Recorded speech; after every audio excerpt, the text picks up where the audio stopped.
오늘 우리 교락하신 하나님의 말씀은 마태복음 6장 9절에서 13절까지의 말씀입니다. 마태복음 6장 9절에서 13절까지의 말씀 우리 한 목소리로 함께 읽겠습니다. 그러므로 너희는 이렇게 기도하여라. 하늘에 계신 우리 아버지, 그 이름을 거룩하게 하여 주시며 그 나라를 오게 하여 주시며 그 뜻을 하늘에서 이루심 같이 땅에서도 이루어 주십시오.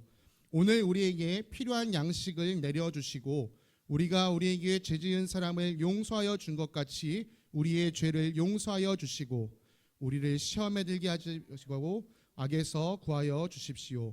나라와 권세와 영광은 영원히 아버지의 것입니다. 아멘. 네, 자리에 앉으시겠습니다. 샬롬. 주님의 평강이 사랑하는 성도님들의 삶에 가득 넘치시기를 기도드립니다. 드디어 2025년도 마지막 주일을 맞이하게 되었습니다. 아직 2025년이 며칠 남았습니다만 또 지난 한 해 동안 우리에게 은혜를 베풀어 주신 하나님께 온전히 감사하는 마음으로 또 남은 한 해를 보내시길 바랍니다. 또 지난 1년간 우리 내 옆에서 나의 페이스메이커가 되어준 우리 귀한 우리 동역자들에게도 감사한 마음을 함께 표현하는 하루가 되었으면 좋겠습니다. 올해 초 1월 1일부터 7일까지 저희가 7일간 신년특별 새벽기도의 시간을 가졌습니다. 이 시간을 통해서 우리는요, 이 하나님의 전신갑주에 대한 이야기를 나눴습니다. 올해 1월 1일이 수요일이었다 보니까요, 수, 목, 금, 토 이렇게 새벽기도하고 주일 하루 쉬고 이제 월, 화 이렇게 나눠서 그러다 보니까 기간은 이제 일주일인데 애매한 2주가 되는 것을 좀 경험하면서 이게 조금 아쉽다라는 생각을 하면서 올해 다가오는 2026년도 신년 특별 기도회는 한 주에 맞춰서 월요일에 맞춰서 토요일에 끝내보자라는 마음을 가지고 내일부터 저희가 신년 특별 기도회를 시작하기로 했습니다. 여러분들 이 시간 통해서 정말 주님께서 우리에게 가르쳐 주신 기도, 그 기도가 무슨 의미를 가지고 있는지, 또 우리가 그 기도를 우리의 기도의 본으로 삼고 살아갈 때 주님께서 우리에게 어떤 일을 이루시는지 우리가 함께 경험하는 한 해가 되기를 간절히 원합니다. 앞서 말씀드린 것처럼 올해, 그러니까 2025년 새해를 맞이하면서 우리는요, 하나님의 전신갑주라는 주제로 새해 문을 열었습니다. 그렇게 한 주간 이 하나님의 전신갑주에 대해서 우리가 살피고 나서 맞이했던 첫 번째 주일에 이런 말씀으로 여러분들과 함께 말씀을 나눴던 것을 기억합니다. 기도를 더하라.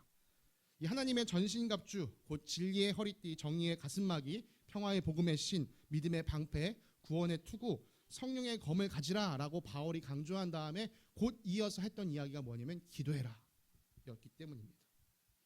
그래서 신년 특별 기도회를 마치고 첫 주일에 기도를 더하라라는 말씀을 함께 나누었습니다. 제가 그날 당시 설교문을 원고를 다시 이렇게 짚어보니까요, 그때도 거기서 주님께서 가르쳐 주신 기도에 대해서 짤막하게 나눴던 것을 제가 봤었습니다. 정말 이 주님께서 가르쳐 주신 기도에 한 가지 포인트만 가지고 이야기를 하고 넘어갔는데요, 이번 한 주간 우리가 이 주님께서 가르쳐 주신 기도를 우리가 샅샅이 살피면서 정말 우리에게 참된 기도가 무엇인지를 깊이 생각하기 원합니다. 국립국어원에서 제공하는 표준국어 대사전에 제가 기도 이렇게 검색해 보니까요, 기도를 이렇게 정의를 내는 것을 봤습니다. 기도란 인간보다 능력이 뛰어나다고 생각하는 어떠한 절대적 존재에게 비는 것.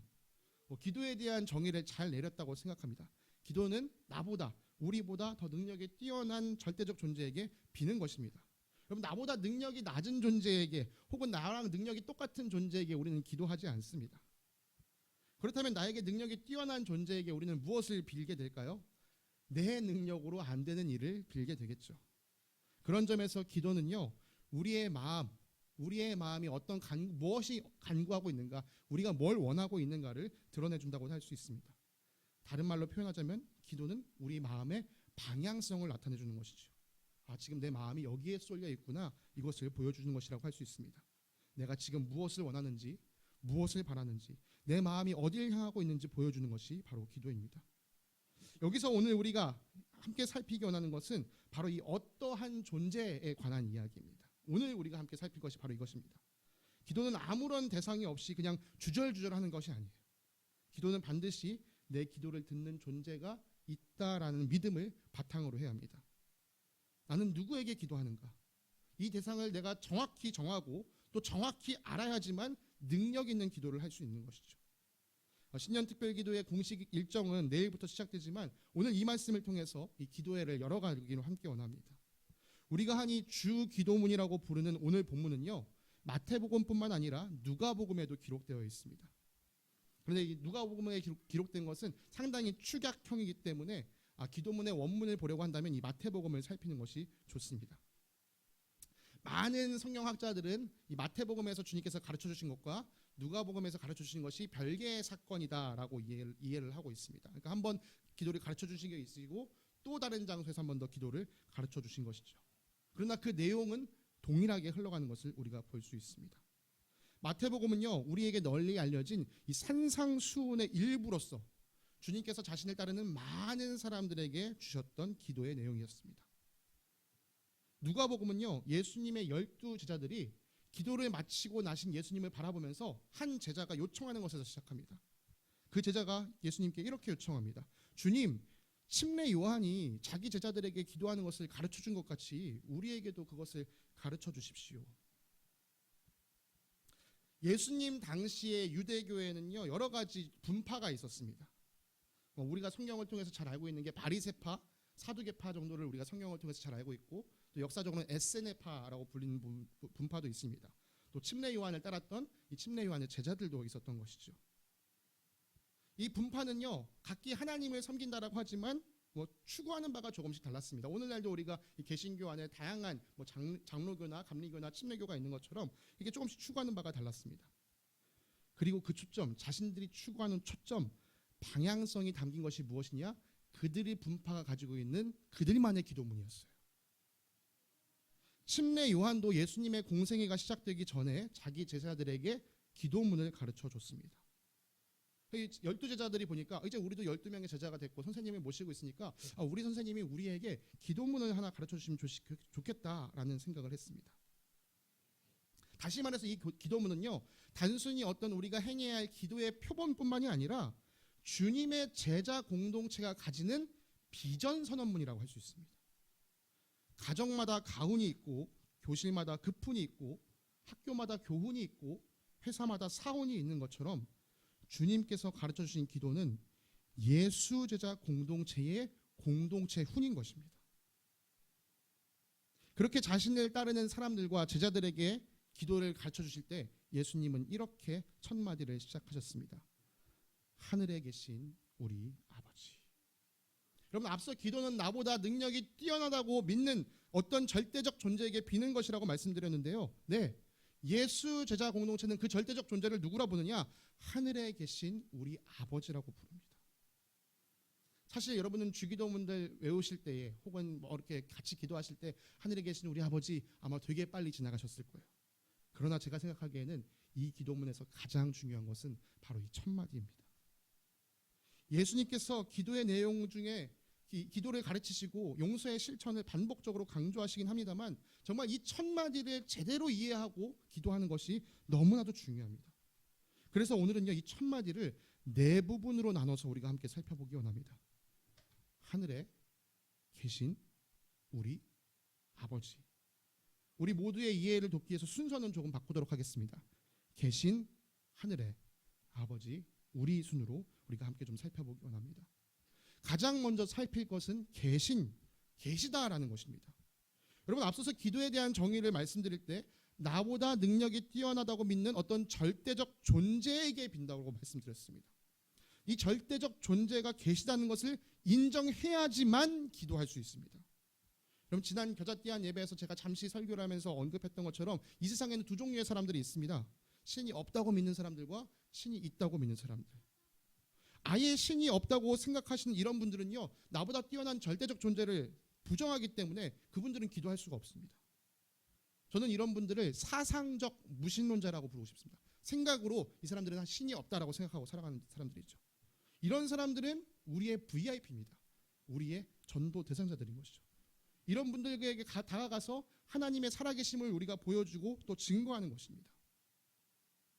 한편 신이 있다고 믿지만 그 신이 우리와 멀리 떨어져 있다라고 생각하며 살아가는 사람들이 있습니다. 지난 예배에서 이런 사람들 이신론자들이라고 말씀드렸었는데요. 문제는 이런 이신론자들이 교회 안에도 있다는 점입니다. 여러분, 하나님의 말씀을 정말 믿는다면요, 하나님의 말씀을 정말 믿는다면 그 사람은 이신론자가 될 수 없습니다.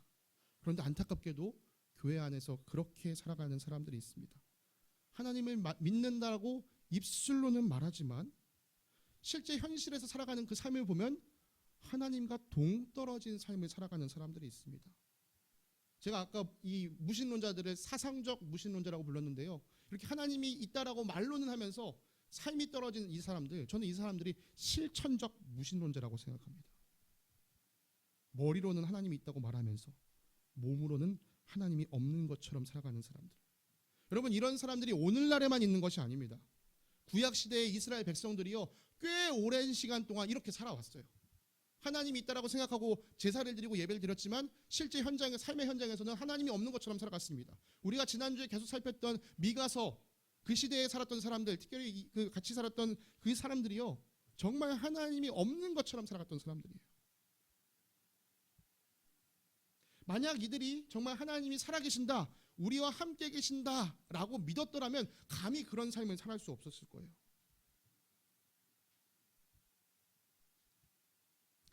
이렇게 실천적 무신론자들이 갖는 또 하나의 특징은 무엇이냐? 기도하지 않는다는 것입니다. 하나님이 나와 함께 계신다는 생각을 하지 않기 때문에 하나님께 기도하지 않습니다. 혹시 여러분 중에 나도 뭐 기도하지 않아도 잘 살아지는 것 같은데 뭐 기도가 꼭 필요한가? 이런 생각을 하시는 분이 있다면 여러분, 지금은 다른 무엇이 아니라 내 신앙을 정말 지금 깊이 점검해야 됩니다. 여러분, 이 생각으로 가지고 살아간다면 여러분이 실천적 무신론자가 될 수 있습니다. 하나님께서 살아계시고 그분이 우리와 함께 하신다는 사실을 믿는 사람만이 하나님께 기도할 수 있습니다. 다음으로 살피고 싶은 것은 하늘에라는 점입니다. 하늘에 계신다. 여러분, 하나님께서 하늘에 계신다는 의미는요, 우리와 멀리 떨어져 계신다라는 것을 나타내는 말이 아닙니다. 하늘에 계신다는 것은 하나님의 초월성을 나타내 주는 것이죠. 앞서 우리가 기도의 정의를 말할 때 기도는 어떤 분에게 한다고 했죠? 나보다 능력이 뛰어나고 생각하는 어떠한 절대적 존재라고 얘기했습니다. 바로 이 하늘에가 하나님의 절대적인 초월성을 드러내주는 것이죠. 우리 한글 번역에는요, 사실 좀 명확하지 않습니다. 우리 한글 번역에는 하늘에라고 하면서 하늘이 단수로 표현되어 있지만 실제 원래 성경이 기록된 헬라어를 찾아보면 이 하늘은 하늘들이라고 표현이 되어 있습니다. 뭐 하늘을 복수로 표현한다고 해서 오늘날 우리 사람들이 생각하는 것처럼 뭐 대륙권, 뭐 성층권, 뭐 이렇게 뭐 고도 차이로 나눈 것이 아니고요. 이건 유대인들이 가졌던 독특한 하늘에 대한 인식 때문에 그렇습니다. 유대인들은요, 하늘을 세 단계로 구분했었습니다. 그래서 바울도 자기의 어떤 영적 체험을 얘기할 때 내가 3층 천에 갔다 왔다라는 이야기를 하는 것을 볼 수가 있지요. 유대인들에게 첫 번째 하늘은 우리 눈에 보이는 이 물리적인 하늘이었습니다. 새들이 날아다니는 창공이죠. 둘째 하늘은 해와 달, 별들이 있는 이 우주적인 공간으로 이해되면서 동시에 영적인 권세가 활동하는 영역으로 보았습니다. 여러분, 에베소서 성경 같은 데 보면 공중 권세 잡은 자, 이게 마귀를 이제 뜻하는데요. 이 공중이 바로 이 사람들이 생각했던 둘째 하늘의 위치였습니다. 유대인들은 하나님의 나라가 도래하기 전까지 이 둘째 하늘의 권세를 이 마귀가 장악하고 있다라고 생각했기 때문입니다. 그리고 마지막 세 번째 하늘은 무엇이냐? 어떠한 피조물의 악도 감히 접근할 수 없는 가장 거룩하고 영광스러운 하늘, 곧 하나님이 계신 곳으로 여겨졌습니다. 셋째 하늘은 이 첫째 하늘과 둘째 하늘보다 높은 곳에 있기 때문에 당연히 다른 그보다 낮은 수준에 있는 하늘은 그 하늘 아래에 거한다라고 보았습니다. 그래서 하나님께서 하늘에 계시다라고 고백할 때요, 우리는 이것을 생각하게 됩니다. 하나님은 모든 것 위에 계시는구나. 하나님이 유일한 절대자이구나. 하나님의 초월성에 대해서는 저희가 사실 세바시를 통해서 한번 다룬 적이 있습니다. 시간이 좀 지나기도 했고 내용이 좀 오래되기도 했었으니까 빠르게 한번 좀 훑어보기 원합니다. 제가 세바시를 통해서 여러분들께 말씀드릴 때 하나님께는 크게 두 가지 속성이 있다고 말씀드렸는데, 하나는 무엇이냐? 하나님만이 가지고 계시는 비공유적 속성이고, 또 하나는 하나님께서 하나님의 형상을 닮은 우리와 함께 공유하시는 공유적 속성이 있다라고 말씀드렸습니다. 이 하나님의 비공유적 속성과 하나님의 공유적 속성에서 하나님의 초월성이 드러납니다. 우리가 살폈던 하나님의 비공유적 속성에는 이런 것들이 있었죠. 첫 번째는 독립성입니다. 여러분, 하나님은 스스로 존재하시는 분이십니다. 우리를 포함한 모든 피조물은요, 우리가 있기까지 어떤 원인이 필요합니다. 그러나 하나님은 그렇지 않으십니다. 하나님 말씀 그대로 스스로 계신 분이십니다. 하나님의 두 번째 비공유적 특성은요, 바로 영원성입니다. 이 세상 모든 우주 만물은 시작이 있고 끝이 있습니다. 하나님은 그 시작 전에도 계셨고 모든 것이 끝난 이후에도 계십니다. 계시록 같은 데 보면 예수님께서 내가 알파와 오메가다, 내가 처음과 끝이다 라고 말씀하시는 것처럼 처음과 끝마저도 하나님 안에 있는 것이죠. 세 번째 특성은 바로 편재성입니다. 편재성은 하나님께서 어디에나 계시다는 것을 의미합니다. 여러분, 앞서 하늘들 안에 하나님이 계신다라고 했을 때 가장 높은 이 세 번째 하늘에 하나님이 계시다는 이야기를 했었는데요. 그 모든 것들이 그 세 번째 하늘 아래에 있기 때문에 하나님은 어디에나 계신다라고 말할 수 있습니다. 그 아래 속한 모든 것들은 하나님에게서 벗어날 수가 없는 것이죠. 네 번째는 불변성입니다. 하나님은 존재에 있어서 또 그분의 뜻하심에 있어서 변하지 않으십니다. 여러분, 진리의 가장 중요한 특성은 변하지 않는 것입니다. 변하는 것은 진리가 될 수 없죠. 그러므로 변하지 않는 참된 진리이신 우리 하나님께서 모든 것의 진정한 기준이 되십니다. 선과 악을 판단하는 일에 있어서, 좋은 것과 나쁜 것을 판단하는 데 있어서 하나님이 기준이 되시는 것이죠. 마지막으로 하나님께서 공유하지 않으시는 특성은 통일성입니다. 하나님 안에서는 모든 것이 조화를 이룹니다. 때로 어떤 사람들은요, 성경에 나타난 한 특정한 사건을 보면서 아니, 어떻게 사랑의 하나님이 이런 식으로 행할 수 있지? 하나님의 사랑이 변한 거 아니야? 막 이렇게 사람들이 생각하기도 하는데, 아니요, 그렇지 않습니다. 그 모든 사건을 통틀어서 하나님은 자신이 가지고 있는 모든 것의 조화를 이루십니다.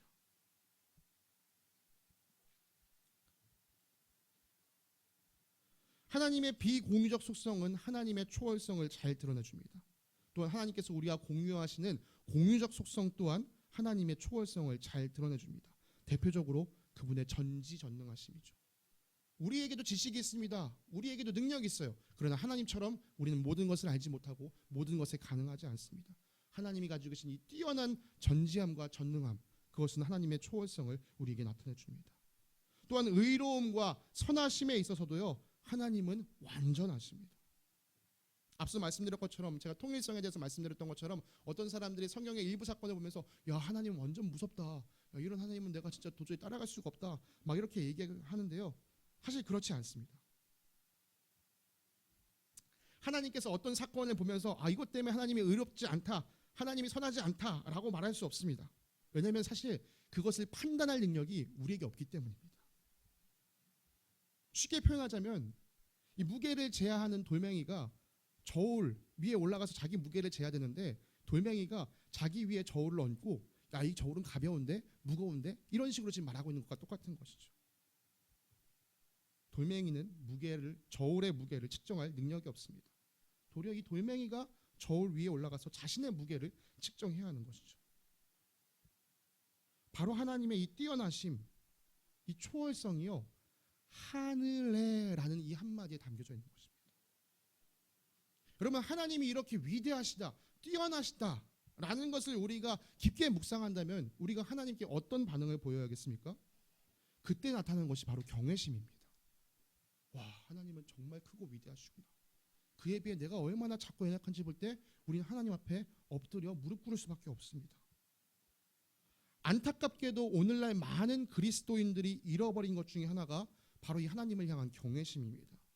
오늘날 그리스도인들은요, 하나님에 대한 친근함을 나타내는 것은 익숙해 있지만요, 하나님을 경외하는 것에는 많이 부족함을 보입니다.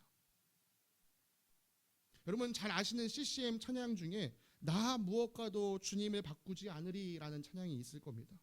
저도 종종 교회에서 이 찬양을 부를 일이 있는데요, 저는 이 찬양을 부를 때 반드시 가사를 개사해서 부릅니다. 이 찬양의 마지막 가사가 이렇게 끝납니다. 하나님의 신실한 친구 되기 원합니다. 물론 성경을 찾아보면 하나님께서 사람을 친구로 불러주시는 장면들이 있어요. 하나님께서 아브라함을 친구처럼 여겨주시고 또 그를 친구로 불러주십니다. 예수님도 자기의 제자들을 너희는 종이 아니라 내 친구다 라고 말씀해 주세요. 이것은 높으신 하나님께서 낮은 우리에게 친근함을 표현해 주신 모습인 거지, 우리가 감히 먼저 하나님께 내가 당신의 친구 되겠습니다라고 말할 수가 없는 것입니다. 예를 들어 볼까요? 혹시 현주 목사님 신년 할애식을 회사에서 하시나요? 네, 만약에 그 신년 할애식에서 정의선 회장님이 우리는 한 식구 아닙니까? 앞으로 여러분 어려운 일이 있으면 저에게 언제든지 다이렉트로 말씀해 주십시오. 저를 형처럼 생각하십시오. 딱 그랬다고 해서 현주 목사님이 의선이 형, 저희 팀 충원 좀 해주시면 안 될까요? 이렇게 말하실 수 있으실까요? 쉽지 않을 겁니다, 여러분. 그렇게 말하면요, 아마 옆에 있는 사람들이 얘가 지금 제정신인가? 막 이렇게 생각할지도 모를 거예요. 여러분, 한 기업의 대표를 대할 때도 이렇게 신중함이 필요하다면 가장 높은 곳에 계시는 하나님을 대할 때 여러분 우리가 어떤 마음을 가져야겠습니까? 여러분 기도하실 때 하나님의 초월성을 생각하시면서 하나님에 대한 경외심을 가지고 나아가야 합니다. 세 번째 살필 것이 바로 아버지입니다. 하나님을 향한 경외심이 필요합니다만 그렇다고 해서 하나님을 너무 멀리 너무 어렵게 대하는 것을 예수님은 원치 않으셨습니다. 여러분 우리가 사실 육신의 아버지를 대할 때도 그렇죠. 육신의 아버지를 대할 때도 친밀하게 대하면서 동시에 존경심을 가지고 있어야 됩니다. 뭐 하나가 무너지면 안 돼요. 아마 여기 계신 모든 부모님이 내 자녀에게 그걸 원하실 거예요. 나에게 사가 나게 다가와 주긴 하지만 또 내가 부모임을 인정해 주길 원하실 겁니다. 하나님도 마찬가지죠. 하나님을 향한 경외심을 가지되 친밀해야 합니다. 사실 하나님을 아버지라고 부르게 하신 것이요, 저는 이 주님께서 가르쳐 주신 기도에서 가장 파격적이라고 생각합니다. 여러분 아까 말씀드린 것처럼 유대교의 각 분파들이요 자신들만의 기도문이 있었습니다. 물론 그 기도문이 오늘날 우리에게 다 전해지지 않기 때문에 우리가 다 확인할 수는 없습니다만 제가 확신할 수 있는 한 가지는 그 어느 분파의 기도문도 하나님을 아버지라고 부르게 시키진 않았을 거예요. 왜냐하면 유대인들은요 하나님의 이름을 부르는 것조차도 두려워했기 때문입니다. 여러분 유대인들의 종교 법원과도 같은 이 산헤드린에서 예수님을 십자가에 못 박아 죽여야 된다라고 말했던 이유가 무엇입니까? 예수님께서 내가 하나님의 아들이다라는 것을 인정하셨기 때문이에요. 그걸 보고 유대인들은요 막 열이 뻗어가지고 이자가 신성모독을 했다 하면서 막 옷을 찢었습니다. 이처럼 유대인들은 하나님을 감히 아버지라고 부르는 것을 상상도 할 수 없었습니다. 그런데 예수님은요 제자들에게 너희가 기도할 때는 하나님을 아버지라 불러라 라고 가르쳐 주신 거예요. 여러분 예수님께서 이 땅에 왜 찾아오셨습니까? 우리에게 하나님의 자녀의 지위를 회복시켜주기 위해 찾아오셨습니다. 사도 요한은 자기의 복음서에서 이렇게 기록합니다. 그 예수님께서 자기 땅에 오셨으나 그의 백성은 그를 맞아들이지 않았다. 그러나 그를 맞아들인 사람들 곧 그의 이름을 믿는 사람들에게는 하나님의 자녀가 되는 특권을 주셨다. 여러분 우리 모든 사람은 하나님의 형상을 닮도록 지음을 받았습니다. 여러분 우리가 하나님을 닮도록 지음 받았다는 것은 그 안에 우리가 하나님의 자녀로서 살아가도록 지음 받았다. 우리에게 하나님의 자녀의 신분이 주어졌다는 것을 뜻하기도 합니다. 그러나 문제는 무엇입니까? 사람이 하나님의 자녀로 살기를 거절했습니다. 내가 하나님의 지위를 가져야겠다. 내가 아버지의 자리, 내가 주인의 자리를 차지해야겠다. 그렇게 스스로 주인이 되고자 했습니다. 그 결과 우리는 죄 아래서 하나님의 진노를 피할 수 없는 진노의 자식이 되었다라고 성경은 이야기합니다. 예수님은 이 깨어진 관계를 회복하기 위해 이 땅에 오셨습니다. 예수님은 우리와 같은 사람의 몸을 입고 이 땅에 오셔서 사람으로서 하나님 아버지께 온전한 순종의 본을 보이셨습니다. 그 순종의 끝이 어디였습니까? 십자가에 달려 죽기까지 순종하셨습니다. 그렇게 그분이 죽으심에 우리의 죄값을 대신하는 죽음이 된 것이죠. 그래서 성경은 예수님을 맏아들이다. 여러분 맏아들이 있다는 것은 둘째 셋째가 있는 것을 얘기하죠. 맏아들을 받아들이는 그 사람들이 하나님께서 다른 자녀들을 삼아주신다. 예수님께서 나의 죄값을 담당하시기에 이 땅에 오셨다는 사실을 믿고 그분을 맞아들인 사람들, 요한이 기록한 것처럼 하나님의 자녀가 되는 특권을 얻게 되었습니다. 여러분 그렇기 때문에요 누가 하나님을 아버지로 부를 수 있느냐? 이 성경 말씀을 따르면요 예수님을 영접한 사람만이 하나님을 아버지라고 부를 수 있습니다.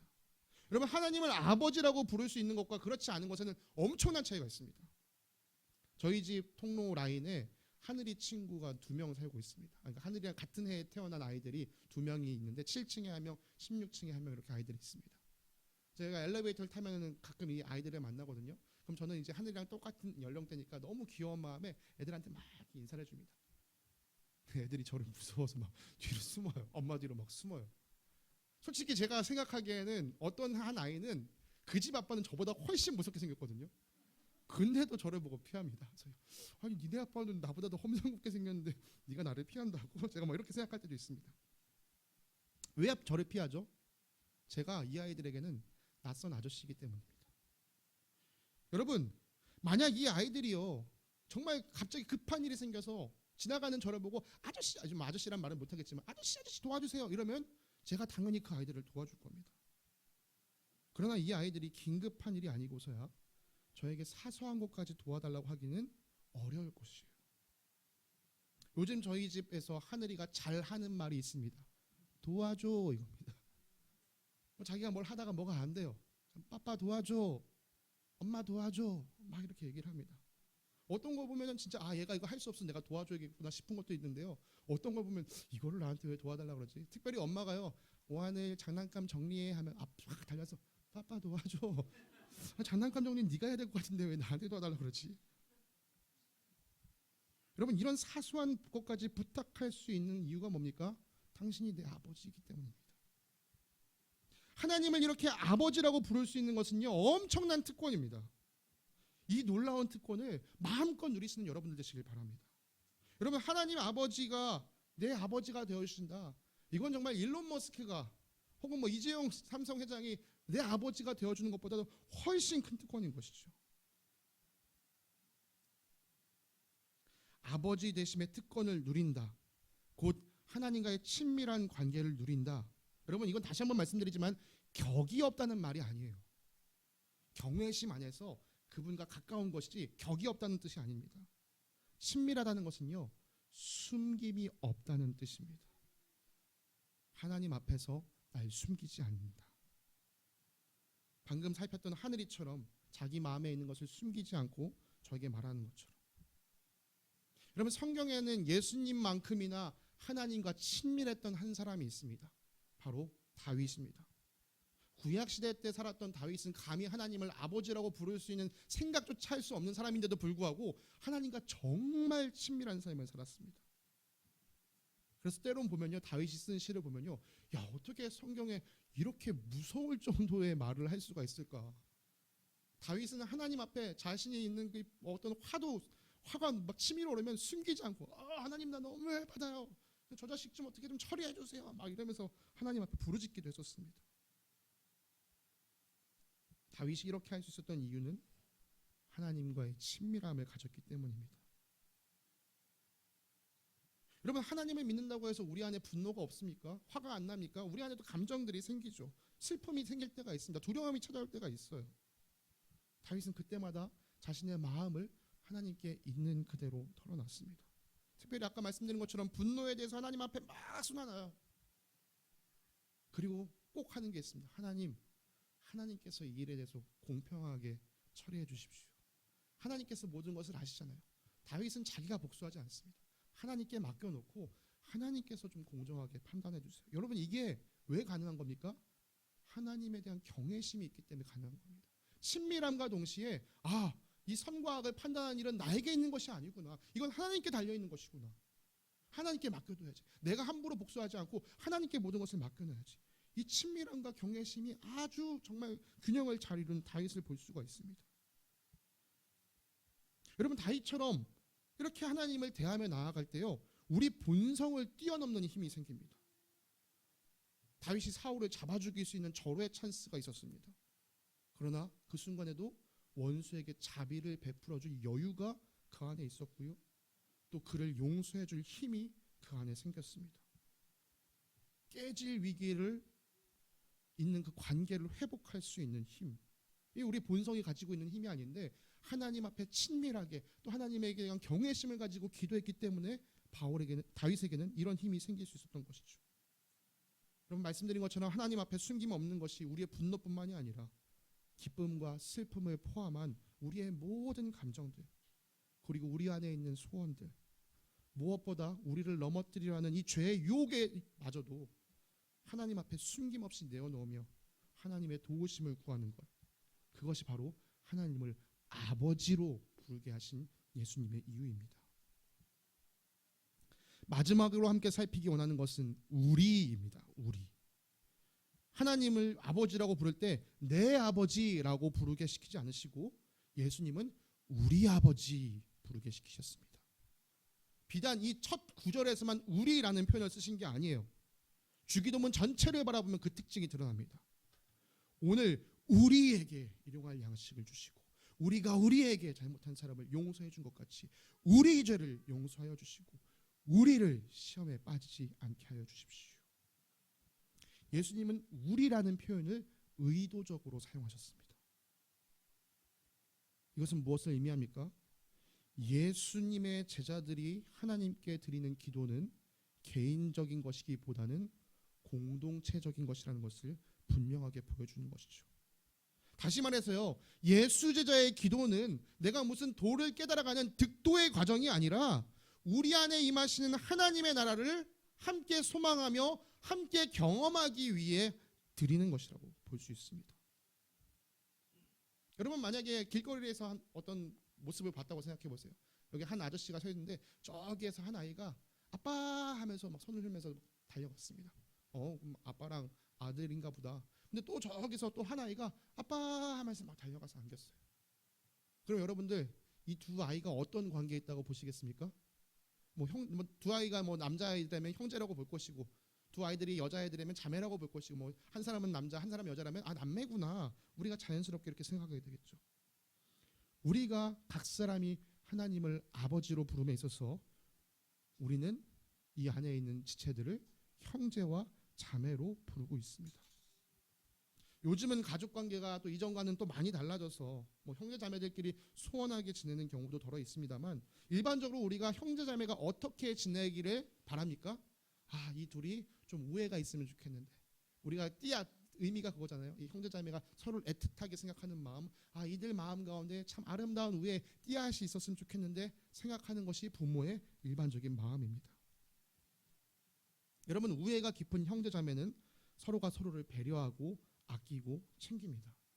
네 인생이 어떻게 되든지 난 모르겠다, 그냥 내 인생이나 살란다, 이렇게 살아가는 것은 진정 우애가 깊은 형제자매의 모습이라고 할 수 없습니다. 하나님을 아버지로 부르며 한 가족이 된 우리 역시도 마찬가지입니다. 예수님의 제자 공동체가 가지는 독특한 신앙의 형태가 무엇이냐? 예수 제자 공동체는 결코 홀로 잘날 수가 없다는 거예요.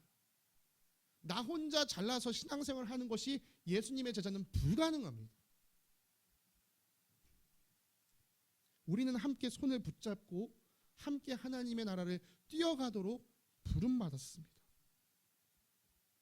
성경에서 그것을 잘 드러내주는 표현이 무엇입니까?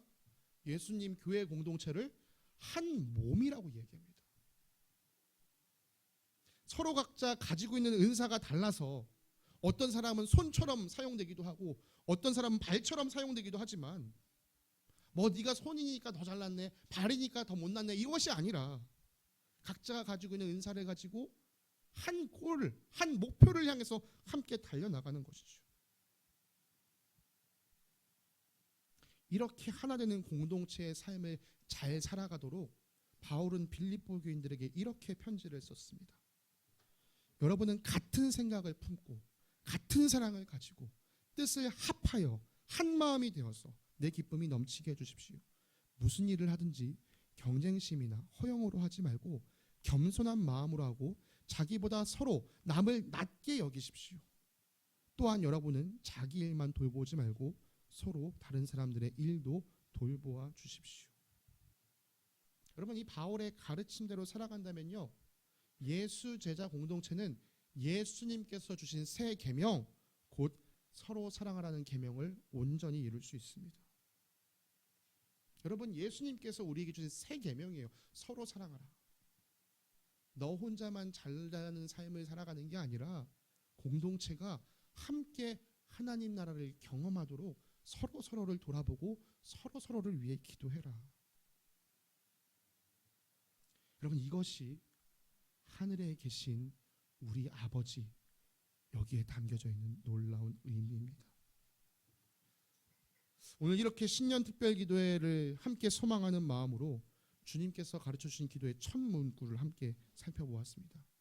하늘에 계신 우리 아버지, 우리말로는 네 마디밖에 되지 않은 문구지만요, 사실 여러분 이 네 마디의 말을 기도로서 여러분들이 읊조리실 때는요, 이 함께 나눈 것들을 함께 묵상하셔야 됩니다. 그래서 여러분 앞으로 주기도문으로 여러분들이 묵상하시려고 할 때 하늘에 계신 우리 아버지 할 때 그냥 습관처럼 빠르게 지나가지 마시고 차라리 하늘에 계신 아버지 하고 잠시 머무르시면 좋겠어요. 정말 내가 지금 기도하는 분이 어떤 분이지? 내 기도를 지금 들으시는 하나님이 어떤 분이지? 아, 그렇지. 하나님은 정말 나와 함께 하시는 분이지. 임마누엘의 하나님이시지. 하나님은 하늘에 계신, 정말 내가 생각하는 그 모든 것들 위에 계시는, 초월해 계시는 절대적인 분이시지. 그런데 그 하나님이 나에게 친밀하게 다가와서 나를 자녀 삼아 주셨고 나를 아버지라고 부르게 하셨지. 내가 하나님 앞에 숨김없이 나의 마음을 드러내야지. 그리고 이것이 나만을 위한 것이 아니라 나에게 허락하신 사랑하는 형제자매들과 함께 누리라고 주신 놀라운 기도의 능력인 것을 기억하시면서, 아, 주님, 내가 정말 이 기도를 통해서 주님의 나라가 이 공동체 가운데 이루어지기를 간절히 원합니다. 여러분, 근데 마지막으로 좀 하나 말씀드리고 싶은 것이, 공동체적인 기도라고 해서 여러분 자신을 위한 기도를 전혀 하지 말라는 것이 아닙니다. 여러분을 위해 기도하실 때에도 계속해서 여러분 마음은 어디에 있어야 됩니까? 이것이 공동체에 어떻게 유익이 되는가에 있어야 됩니다. 그냥 내 문제가 해결되고 내 일이 잘 풀리고가 아니라 이것을 통해서 하나님의 살아계심을 우리 공동체에 어떻게 드러낼 수 있지? 이걸 통해서 어떻게 하나님께서 영광 받으시게 하시지? 그것을 생각하면서 여러분 스스로를 위해 기도하셔야 되는 것이죠. 그럼 다시 한번 말씀드립니다. 앞으로 하나님께 기도하실 때는 내 기도를 들으시는 분이 어떤 분이신지 깊이 생각하시면서 주님 앞에 기도하시기 바랍니다. 우리가 100마디, 1000마디 말을 하는 것보다 하늘에 계신 우리 아버지 되심을 우리가 명확하게 기억하면서 또 믿음으로 고백하면서 주님 앞에 기도할 때 더 큰 기도의 능력이 나타나게 될 줄 믿습니다. 이 놀라운 기도의 힘을 경험하는 저와 여러분들 되시기를 간절히 원합니다. 함께 기도하겠습니다. 하늘에 계신 우리 아버지, 감사합니다. 하나님께서 우리의 아버지 되시는 일이 얼마나 크고 놀라운 일인지, 우리가 얼마나 감격해야 하는 일인지 이 시간 다시금 생각하게 하시니 참 감사합니다. 하나님, 우리가 기도할 때에 하나님을 더 깊이 묵상하지 못하고 그저 흩날리듯이 우리의 마음만 쏟아냈던 것을 주님 회개하며 주님 앞에 섭니다.